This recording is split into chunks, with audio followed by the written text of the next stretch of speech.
Bonjour à tous, j'espère que vous allez bien. Ça fait longtemps que je ne vous ai pas retrouvé ici sur la chaîne, mais ça y est, je suis partie en Australie.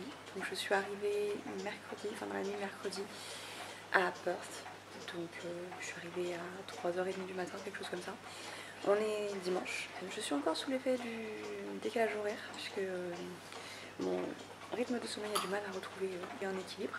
Mais je suis bien arrivée, tout se passe bien depuis que je suis arrivée. J'avoue que je me suis quand même pas mal reposée. J'ai été dans le centre de Perth et hier j'ai été à Fremantle avec les deux filles qui sont dans le même workaway que moi. Donc ce sont deux Autrichiennes super sympas avec qui ça a tout de suite bien accroché, donc on se prévoit quelques petites sorties ensemble. Et aujourd'hui on va aussi ensemble. Do you want to say where we're going today? We're going to Caversham Wildlife Park.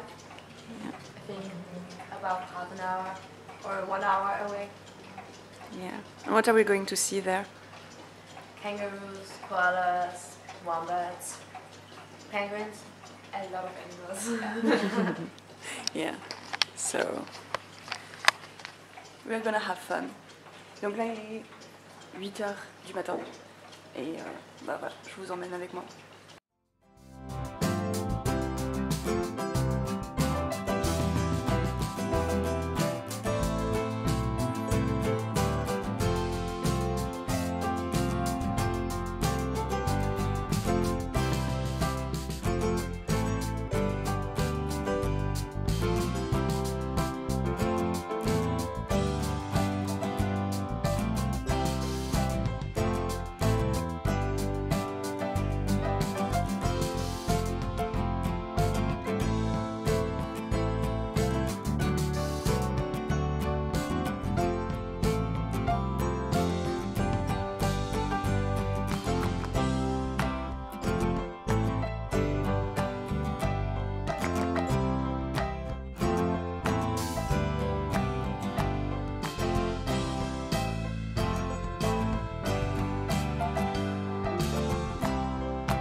Hello, je vous retrouve, on est lundi et je suis donc toujours avec Sarah et Jasmine, donc les deux Autrichiennes avec qui je suis dans le workaway. Et aujourd'hui on est sur Penguin Island, donc, qui est une île où il y a des pingouins sauvages qui se baladent un peu partout, enfin un peu partout. On n'est pas sûr qu'on les verra parce que ce sont des animaux sauvages donc ils se cachent. Mais voilà, on est sur Penguin Island qui est une petite île juste à côté de Perth. Et donc je vous emmène avec moi dans ces paysages que je trouve absolument magnifiques.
What do you think of the island?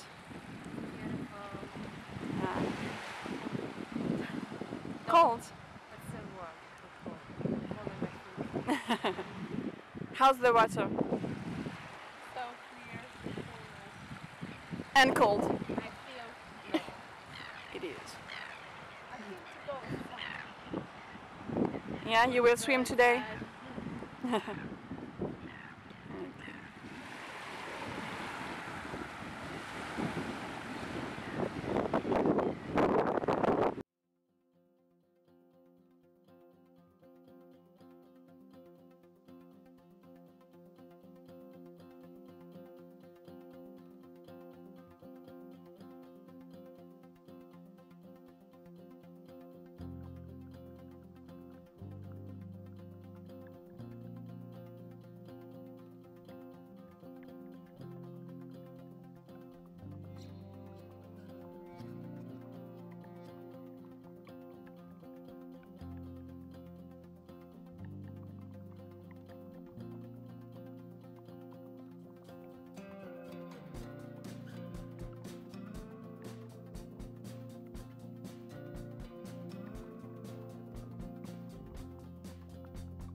Hello. Alors, hier, j'ai oublié de vous dire ce que je faisais de ma journée. Donc, avec les filles de mon workaway, donc Sarah et Jasmine, on est allés ensemble à Rottnest Island et on a loué des vélos.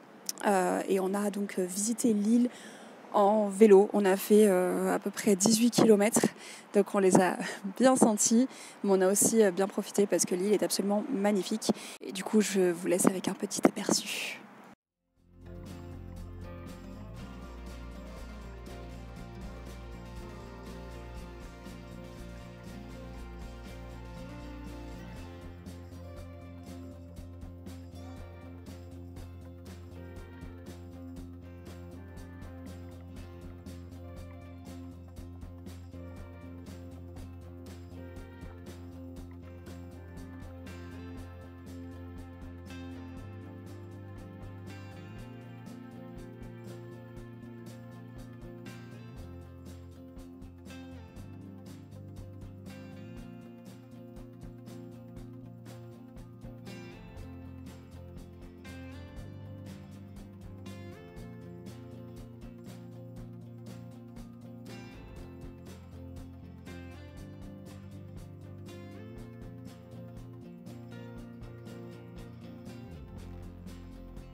Aujourd'hui il fait aussi beau qu'hier, mais on n'avait pas de grosses sorties de prévues.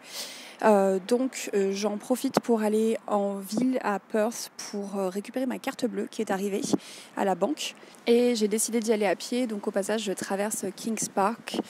Je pense que je le traverserai sur le retour aussi pour voir l'autre côté, parce que c'est un parc qui est quand même assez grand. Et je vais voir une fois que je serai en ville s'il y a des choses à visiter dans le coin par là-bas, je verrai un petit peu. Et donc je vous emmène avec moi dans cette petite journée de marche.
Je viens de rentrer de ma journée à Perth, je me suis baladée, je suis allée dans quelque part. J'ai récupéré ma carte bleue, tout s'est bien passé. Je me suis baladée tranquillement, je me suis posée dans un parc pour lire. J'ai vu une tortue courir dans l'herbe. Donc c'était une bonne après-midi. Du coup ça conclut ma toute première semaine en Australie, donc première semaine à Perth. Je me rends compte que je vous ai pas trop expliqué la situation ici, de où je me trouve, puisque je vous ai parlé de mon workaway et des 2 filles que j'ai rencontrées dans ce workaway, mais je vous ai pas forcément expliqué ce que c'était, et du coup vous savez pas forcément tous ce que c'est. C'est en fait un peu un équivalent de woofing, mais pas forcément dans des fermes. C'est-à-dire que on va chez l'habitant qui nous héberge et nous nourrit en échange de quelques heures de travail par jour. Et du coup moi j'en ai trouvé un qui est super bien parce qu'on est vraiment dans le centre, alors pas centre de Perth, mais à 2 stations de train. Et je crois que je peux être dans le centre de Perth à pied en 35 minutes, donc largement faisable. Et donc du coup les heures de travail que j'ai à faire en échange du gîte et du couvert, c'est juste de faire la vaisselle après avoir mangé ou après avoir cuisiné.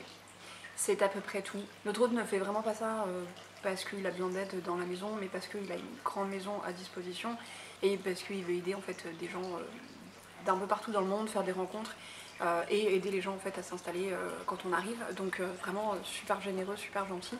Et j'ai eu la chance parce que quand je suis arrivée, il y avait 2 filles autrichiennes qui étaient déjà là depuis une dizaine de jours je crois. Et je m'entends super bien avec elles, donc on a fait pas mal de sorties ensemble cette semaine. Mais voilà, c'est là que j'ai passé ma première semaine, c'est là que je suis arrivée. Donc le jeudi, je suis arrivée à 3 h du matin et je crois que dans la journée, j'ai fait ma demande de TFN, donc Tax File Numbers, donc Tax Files Number, qui est un papier dont j'ai besoin pour pouvoir travailler ici. Mais après ça, en dehors de ça, en fait, j'étais tellement fatiguée par les 2 jours de voyage que je suis restée là, je me suis reposée, j'ai regardé des vidéos, j'ai dormi, j'ai beaucoup dormi. Donc ça n'avait pas été une journée très productive et voilà, le reste de la paperasse je l'ai fait le lendemain et c'est là que j'ai commencé donc à rencontrer les filles et à faire des activités avec elles. Donc ça a été une semaine plutôt bien remplie, je pense que là je suis plutôt bien remise du décalage horaire puisque ça fait 2 jours que j'arrive à me lever sans trop de problème et sans avoir été réveillée en plein milieu de la nuit. Donc je pense que le décalage horaire c'est fini. Je suis prête. Donc je n'attends plus que mon TFN pour pouvoir commencer à travailler. Mais ça je vous en reparle dès que je l'ai reçu. En attendant, je vais conclure ce vlog ici. Comme vous avez pu voir, j'ai vu des choses absolument magnifiques toute la semaine. J'adore l'Australie. Les Australiens sont hyper gentils et serviables, c'est un truc de fou, la gentillesse des gens que j'ai rencontrés ici. Je pense que c'est mon plus gros choc culturel pour le moment, c'est vraiment la gentillesse de toutes les personnes que j'ai croisées et le fait qu'il y a beaucoup plus d'options véganes ici à Perth qu'à Lyon ou en France, n'importe où je suis allée en France.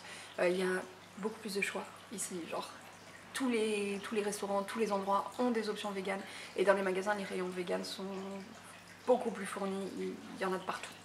Donc voilà, je pensais avoir quelques petites difficultés de ce côté là et en fait pas du tout. Ma vie est beaucoup plus simple pour les repas qu'elle ne l'était quand j'habitais en France. Donc je suis super contente d'être là et j'ai déjà commencé à cocher des trucs sur ma bucket list puisque j'ai vu des kangourous, voilà. Et du coup je vais continuer de vlogger un petit peu pour que vous puissiez suivre mes aventures. Alors ce que vous entendez en fond ce sont toutes les horloges qu'il y a puisque Marc, notre hôte, je crois qu'il a 52 horloges et pendules dans la maison. Ça fait beaucoup, heureusement il n'en a pas dans ma chambre parce que je ne supporte pas le bruit de tic-tac quand je dors. Mais donc voilà, il y a des bruits de coucou un peu tout le temps. Donc désolée si vous les entendez. Mais bon voilà. On se retrouve en commentaire et sur ce je vous souhaite à tous de très grandes aventures et je vous dis à très bientôt.